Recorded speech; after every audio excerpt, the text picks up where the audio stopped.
महत्व क्या होता है, क्या हमें उसकी अनुभूति होगी? यदि रात ना हो तो दिन क्या होता है हमें पता लगेगा। यदि हार ना हो तो जीत क्या होती है कुछ पता लगेगा। यदि हानि ना हो तो लाभ क्या होता है पता लगेगा। ये सब एक सिक्के के दो पहलू हैं, ये तो चलते ही रहते हैं। इसलिए बहुत सुंदर पंक्तियां किसी कवि ने लिखी थी। जिंदगी में सुख भी दुख की साए भी होंगे, जिंदगी में अपने भी पराए भी होंगे, जिंदगी में सुख भी दुख के साए भी होंगे, जिंदगी में अपने भी पराए भी होंगे, जिंदगी में सुख भी दुख के साए भी होंगे, जिंदगी में अपने सुख के साए भी होंगे।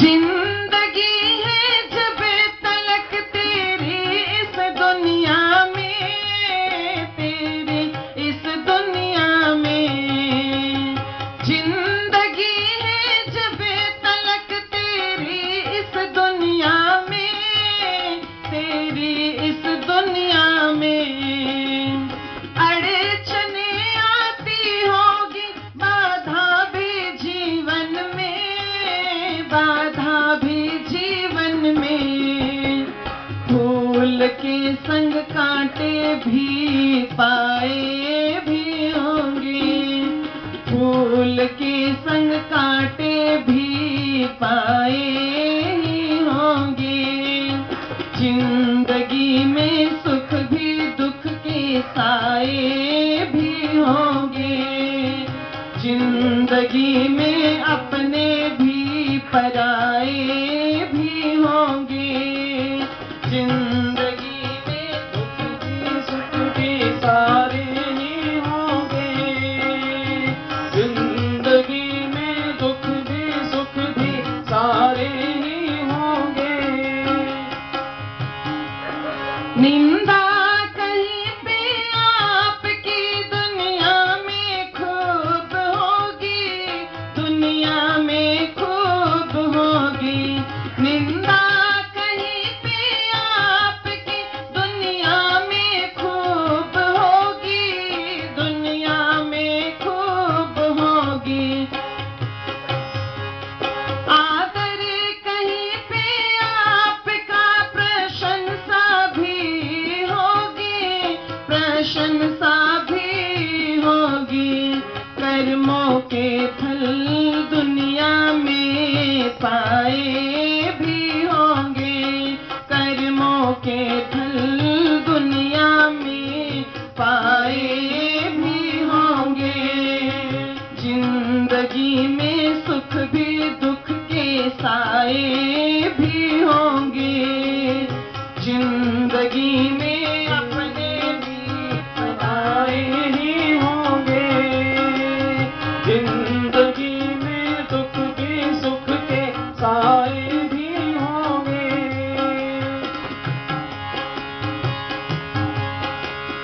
कोई अपना भी कहीं दुश्मन बना होगा, दुश्मन बना होगा, कोई अपना भी कभी दुश्मन बना होगा, दुश्मन बना होगा, गैर भी मौला लिए कोई खड़ा होगा, कोई खड़ा होगा, प्यार के बादल कहीं छाए भी होंगे, प्यार के बादल कहीं छाए भी होंगे, जिंदगी में सुख भी दुख के साए भी होंगे, जिंदगी में अपने भी पराए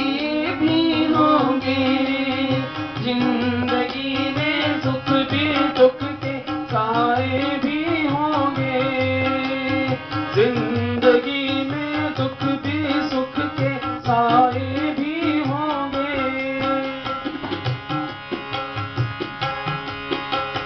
राम मुंह में और बगल में भी छुरी होगी, भी छुरी होगी। राम मुंह में और बगल में भी छुरी होगी, भी छुरी होगी। सामने सबके खुशामद आपकी होगी, आपकी होगी। घाव पीठों पे कभी खाए भी होंगे, घाव पीठों पे कभी खाए भी होंगे। जिंदगी में दुख भी सुख के साए भी होंगे, जिंदगी में अपने भी पराए भी होंगे। जिंदगी में दुख भी सुख के साए भी होंगे, जिंदगी में दुख भी सुख के साए भी होंगे। कायम पथ पर तो चला चल दुनिया में मानव, दुनिया में मानव। कायम पथ पर तो चला चल दुनिया में मानव, दुनिया में मानव। कर्मों से बनता है जग में देवता दानव, देवता दानव। जयेंद्र तन मन कर्मों से सजाए भी होंगे, जयेंद्र तन मन कर्मों से सजाए भी होंगे। जिंदगी में सुख भी दुख के साए भी होंगे, जिंदगी में अपने भी पराए भी होंगे, जिंदगी में अपने भी पराए भी होंगे। जिंदगी में सुख भी दुख के साए भी होंगे, जिंदगी में सुख भी दुख के साए भी होंगे।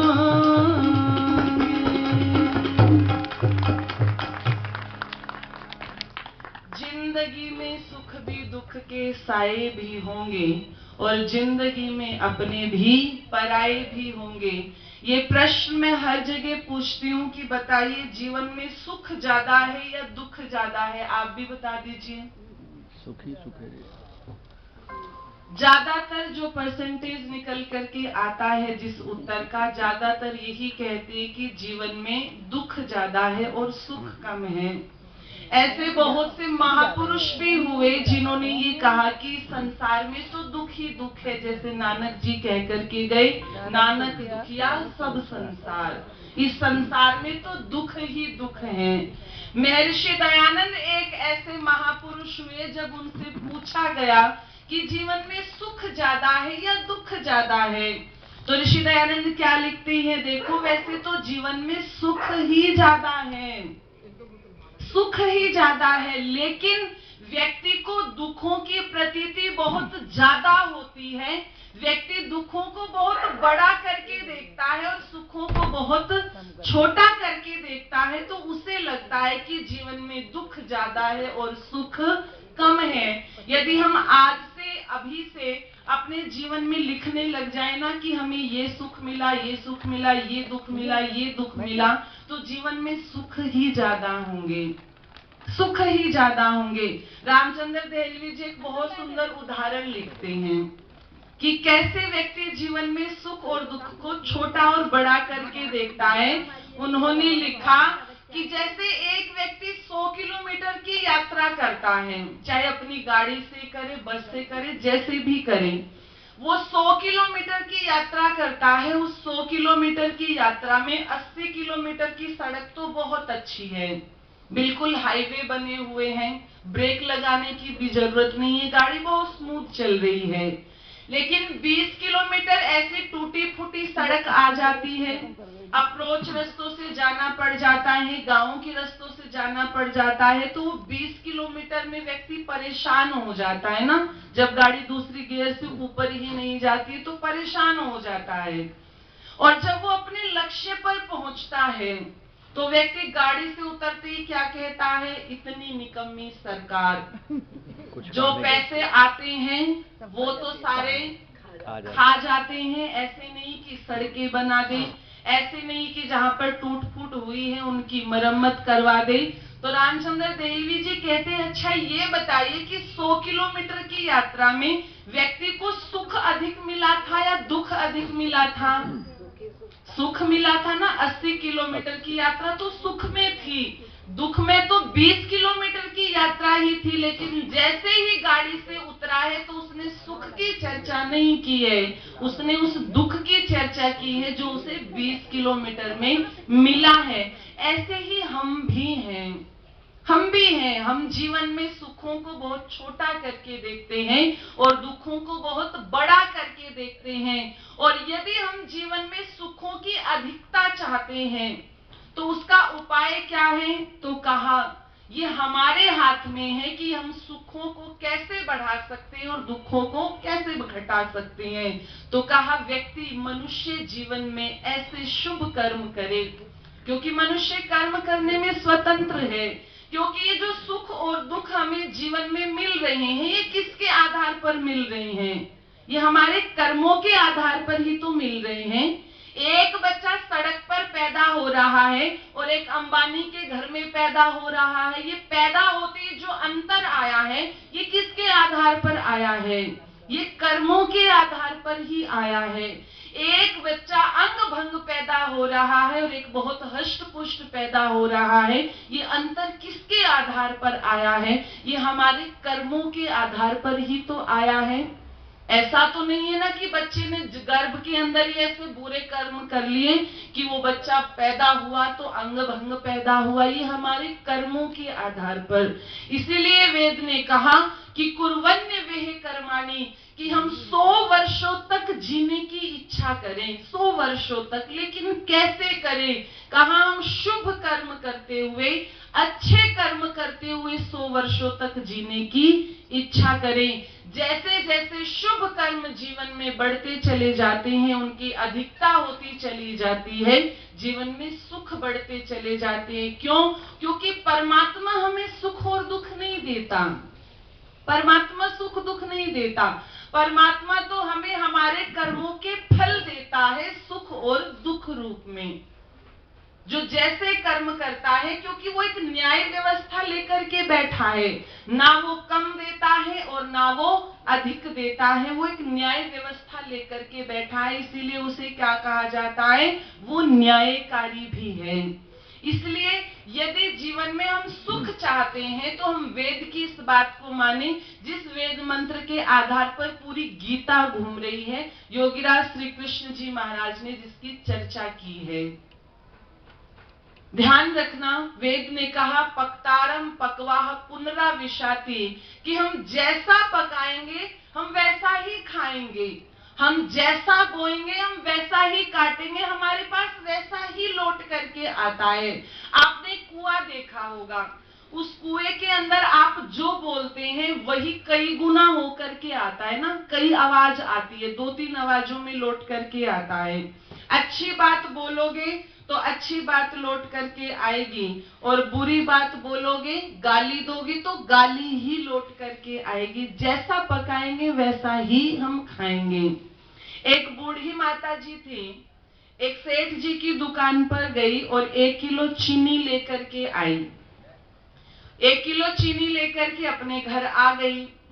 उस सेठ जी ने माता जी से कहा, माता जी मैंने सुना है आप घी बेचती हैं। माता जी ने कहा हाँ मैं बेचती हूँ घी का, मुझे भी 1 किलो घी की आवश्यकता है। माता जी ने कहा कोई बात नहीं सेठ जी, आप घर पर आकर के ले लीजिएगा। सेठ जी घर पर गए, 1 किलो घी लेकर के आए। अब वो तो सेठ जी हैं, उनको ये आभास हुआ कि ये जो घी है ये 1 किलो नहीं है, ये 1 किलो नहीं है, ये किलो से कम है। और जब उन्होंने तराजू पर तोला तो वो 100 ग्राम कम भी था। अब लाला जी ने सोचा ये बूढ़ी माता जी देखो शमशान घाट में जाने को हो रही है और अभी भी देखो कितना भ्रष्टाचार कर रही हैं, इसे तो मुझे सबक सिखाना चाहिए। 3-4 लोगों को अपने साथ में लेकर के गए कि अकेले में बोला तो क्या बोला, कई लोगों के सामने बेइज्जती करूंगा तो अपनी गलती का एहसास भी होगा। अब 3-4 लोगों को लेकर के गए तो काफी भला बुरा सुनाया कि पैसे पूरे घी के ले लिए और घी पूरा दिया नहीं। अब बूढ़ी माता जी बड़ी विनम्र भाव से कहती है, लाला जी मुझे तो पता ही नहीं है कि ये घी मैंने आपको कम दिया है या ज्यादा दिया है, मुझे तो पता ही नहीं है। सेठ जी ने कहा कैसे नहीं पता, जब तुमने तोल करके दिया है पता कैसे नहीं है? तो कहती है सेठ जी मेरे घर में बाट नहीं है, जो तोलने वाले होते हैं मेरे घर में बाट नहीं है। मैं तो जो कल 1 किलो चीनी आपकी दुकान से लाई थी मैंने वो एक तरफ तराजू में रख दी और दूसरी तरफ मैंने आपको घी तोल करके दे दिया। लाला जी ने जैसा किया वही लौट करके आया कि नहीं आया, उनके पास में वही लौट करके आया। हमारे साथ भी ऐसा ही, सभी के साथ ऐसा ही होता है। इसीलिए वेद ने कहा पक्तारम पक्वाह पुनराविशाति, हम ये भौतिक संपत्ति तो जीवन में कमाते ही हैं और मनाई भी नहीं है। वेद कहता है वयम श्याम पतयोरयिणाम, कि हम धन ऐश्वर्यों के स्वामी बने, हम जीवन में खूब धन कमाएं, ये वेद कहता है। लेकिन ध्यान रखना एक बात और हमारे ऋषियों ने कही कि हम जीवन को कैसे जिए, तो कहा यतो अभ्युदय निःश्रेयस सिद्धि सधर्मा, कि हम अपने जीवन को ऐसे जिए कि हमारा ये लोक भी सुधरे और हमारा परलोक भी सुधरे। हम भौतिक संपत्ति को भी कमाए लेकिन हमारे जीवन में जो शुभ कर्मों की संपत्ति है हम इसमें भी बढ़ोतरी करें। क्यों? क्योंकि ये जो करेंसी है, ये जो संपत्ति हम यहाँ पर कमा रहे हैं, ये उस परमपिता परमेश्वर की अदालत में नहीं चलती। जैसे हम दूसरे देश में जाते हैं तो हमें वहां की करेंसी चेंज करानी पड़ती है ना, हमारे ये वाले नोट तो नहीं चलते। जैसे हमें वहां पर वो करेंसी चेंज करानी पड़ती है, ऐसे ही परमात्मा की उस व्यवस्था में ना बिटकॉइन चलते हैं, ना क्रिप्टो करेंसी चलती है, ना डॉलर चलते हैं, ना यूरो चलते हैं। वहां पर तो केवल और केवल शुभ और अशुभ कर्म रूपी संपत्ति ही चलती है और यही मनुष्य के साथ जाती है। व्यक्ति कहता है ना कि मनुष्य खाली हाथ आता और खाली हाथ जाता है। मनुष्य ना तो खाली हाथ आता है और ना खाली हाथ जाता है। जब आता है तो भी अपने कर्मों का संचय लेकर के आता है और जब जाता है तो भी अपने कर्मों का संचय लेकर के ही जाता है। इसलिए आओ हम इस कमाई को भी अपने साथ में लेते हुए चले जो साथ जाती है। पथिक जी ने लिखा था, ऐसी कमाई कर लो कि जो संग जा सके, मुश्किल पड़े तो राह में कुछ काम आ सके। ऐसी कमाई कर लो कि जो संग जा सके, ऐसी कमाई कर लो कि जो संग जा सके, मुश्किल पड़े तो राह में कुछ काम आ सके, मुश्किल पड़े तो राह में कुछ काम आ सके, मुश्किल पड़े तो राह में